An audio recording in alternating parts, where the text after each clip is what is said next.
ഇതുവരെ എത്തിയിട്ടില്ല. എനിക്കാണെങ്കിൽ നല്ല വിശപ്പ്. എന്റെ മോൾ കരയാതെ. അച്ഛൻ വരുമ്പോ പലഹാരവും മേടിച്ചോണ്ട് വരും.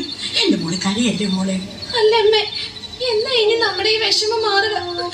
കൂട്ടുകാരൊക്കെ എന്നെ കളിയാക്കുക. എല്ലാം ശരിയാവും മോളെ. മോള് കരയാതെ. മഴ തുടങ്ങിയിട്ട് എത്ര നേരമായി. എവിടെ പോയി കിടക്കുകയാണോ? അരി മേടിച്ചോണ്ട് വരാമെന്ന് പറഞ്ഞ് തേങ്ങ വിറ്റ കാശുമായി പോയതാ. ഇതുവരെ വന്നില്ല. അമ്മേ, എനിക്ക് വിശന്നിട്ട് വയ്യ. എന്റെ മോള് വിഷമിക്കാതിരിക്കെ. അച്ഛൻ ഉടനെ വരും. രാവിലെ പോയതാ, ഇതുവരെ എത്തിയില്ല. ദൈവമേ, എന്റെ ഒരു കാലക്കേട്. ഇനി വല്ല ഷോപ്പിൽ പോയി കിടക്കുകയാണോ?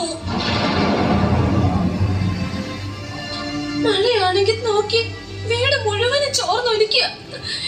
അതെങ്ങനെ? ഇതൊന്നും ഓലമേഞ്ഞ് കെട്ടാൻ കഴിയണില്ല. കെട്ടിയത് മുഴുവൻ കുടിക്കാനല്ലേ ഉള്ളൂ.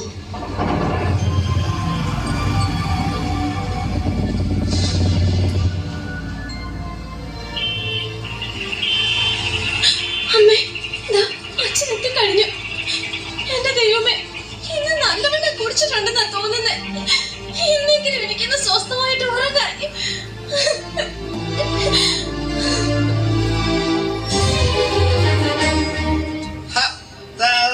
വണ്ടി നിർത്തിയത് ചേട്ടൻ എന്റെ വീടെത്തിയെന്ന്. ഇറക്കി ഇറക്കി. അത് പറഞ്ഞാ പോരെ, എന്നെ പിടിക്കുമെന്ന് ഇറങ്ങിക്കോളാം. ഇത് ഭയങ്കര കഷ്ടല്ലേ ഇതിന്. ഉപദേശിക്കണ്ട, എനിക്ക് മുൻകൂടുതൽ അറിയാം. എനിക്ക് വണ്ടി ഇറക്കി, എനിക്ക് പോണോന്ന്. എന്നെ പിടിക്കണ്ട, ഞാൻ ഇറങ്ങിക്കോളാം. ഞാൻ ഇതിനു മുമ്പ് ഇറങ്ങിയിട്ടുള്ളതാ, ഞാൻ ഇറങ്ങിക്കോളാം. ഇവിടെ തന്റെ മോളാണോ നോക്കിക്കണില്ലേ? എന്ത് പാവം. ഓക്കെ, തനിക്ക് തന്റെ പൈസ കിട്ടിയോ? ഞാൻ പോകോളാം. എന്നെ ഉദ്ദേശിക്കണ്ട, എന്നെ ആരും ഉദ്ദേശിക്കണ്ട. ചേട്ടൻ വണ്ടിന്ന് കരുത്ത്, എനിക്ക് പോണോന്ന്. ഞാൻ പോടും. ദൈവമേ, രക്ഷപ്പെട്ടു. അന്നക്കുട്ടി,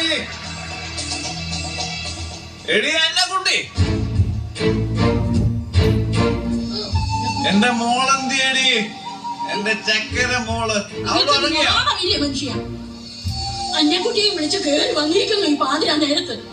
ഇവിടെ ഇന്ന് ഒരു മണി അരി പോലും ഉണ്ടോ കഞ്ഞി വെക്കാനായിട്ട്? കിട്ടുന്നത് മുഴുവൻ കള്ളുഷാപ്പിന് കൊടുത്ത് കേറി വന്നിരിക്കുക. എന്റെ അന്നക്കുട്ടി, ഇതൊക്കെ രാമൻകുട്ടിയുടെ ചെലവാ. ചുമ്മാ ഒരു കമ്പനിക്ക് കൂടിയതാ. സമയം പോയതാണ്. ഒരു കമ്പനി? എത്ര നാളായി ഈ കഷ്ടപ്പാട് ഞാൻ അനുഭവിക്കാൻ തുടങ്ങിയിട്ട്.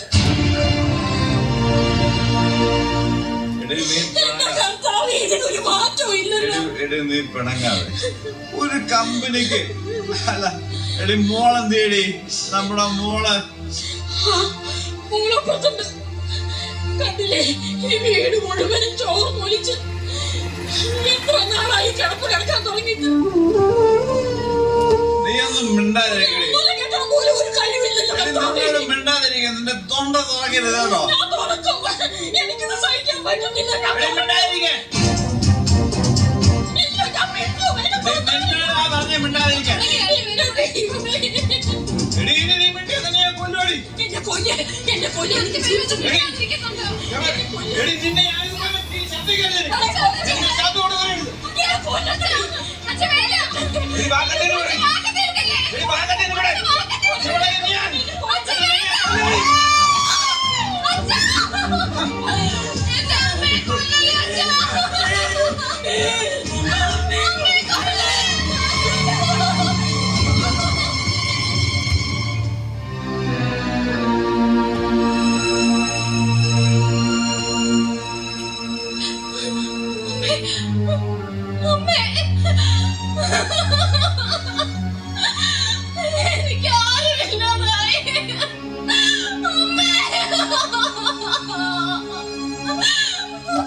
അവളെ ഞാൻ കൊന്നു.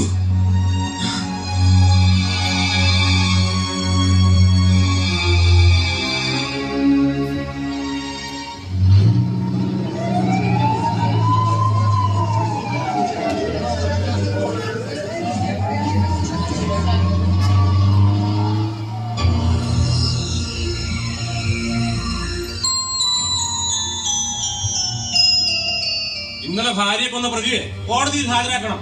കൊണ്ടുപോവാ അവനെ. കൊണ്ടുപോവാ. ഓ, നീയാണ് കക്ഷിയല്ലേ? നിന്റെ ഒരു കാലത്തിന് കുടിച്ച് വെളിവില്ലാതെ സ്വന്തം ഭാര്യ വെട്ടിക്കൊന്നിട്ട് അവന്റെ ഒരു കാലത്തിന്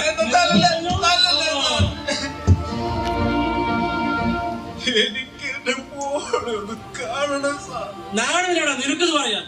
ഒരു മോള് കിട്ടുന്നത് കൂടെ ഷാപ്പിൽ കൊടുക്കുന്ന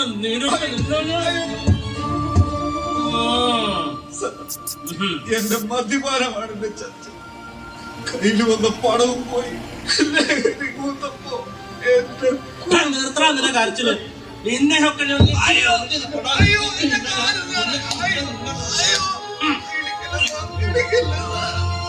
നടക്കടാ നീ.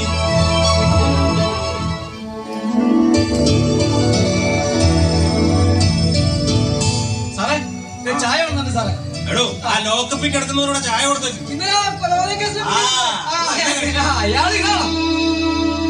ഹലോ ഹലോ എന്താ ചായ എന്നാ? ഹലോ ഹലോ സാറേ സാറേ സാറേ എഴുന്നേറ്റ് വിളിച്ചിട്ട് അങ്ങനെ സാറേ ഒന്ന് പിടിച്ചാ. അയ്യോ ഇത് ആശുപത്രി എത്തിക്കാൻ നല്ലതാണ് ആശുപത്രി സാറേ പിടിച്ചോ സാറേ.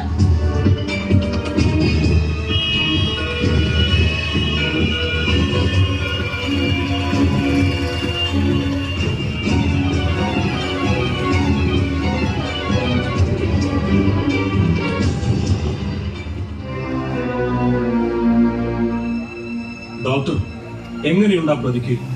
മദ്യപാനത്തിന്റെ പരിണിതഫലമല്ലേ? കുറവുണ്ട്. ആ അയാളെ പതുക്കെ കൊണ്ടുവരുന്നുണ്ട്. എങ്ങനെയുണ്ടടാ തന്റെ ഒക്കെ? മദ്യപാനം മൂലം തകർന്നു അല്ലേ സാർ? താൻ ഇനി കരഞ്ഞിട്ട് കാര്യമില്ല. തന്റെ ശരീരം മുഴുവൻ മദ്യം വിഴുങ്ങി കഴിഞ്ഞു. ഞാനൊരു കുടിയനല്ലായിരുന്നു സാർ. ഒരു കമ്പനിക്കായിട്ട് തുടങ്ങി. എടോ, മദ്യത്തിന്റെ ഓക്സീകരണം കരളിൽ വെച്ചാണ് നടക്കുന്നത്. കരൾ നശിക്കും. ക്രമേണ അത് രോഗമായി മാറും. മഹോദരമുണ്ടായ രോഗമല്ല, ഇതിന് തുടക്കമാണ്. മദ്യപാനം മഹാരോഗത്തിന് കാരണമാകുന്നു. ഒപ്പം സമൂഹത്തിൽ മദ്യം ഹൃദയത്തെ കാറുതന്നുകയും കരളിനെ നിഷ്ക്രിയമാക്കുകയും ചെവികുടിൽ നശിപ്പിക്കുകയും ചെയ്യുന്നു. കൂടാതെ മസ്തിഷ്കത്തെ മന്ദീഭവിപ്പിക്കുകയും ചെയ്യുന്നു. ഇവനോട് കൂടുതലായിട്ടൊന്നും പറഞ്ഞിട്ട് കാര്യമില്ല. ഇനി ഇവരെ കാത്തിരിക്കുന്നത് തടവറയാണ്. സ്വന്തം ഭാര്യയെ വെട്ടിക്കൊന്നത്.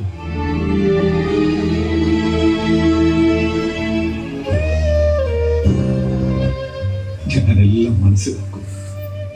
എന്റെ കുടുംബം, എന്റെ മകൾ, ഈ നശിച്ച മദ്യപാനം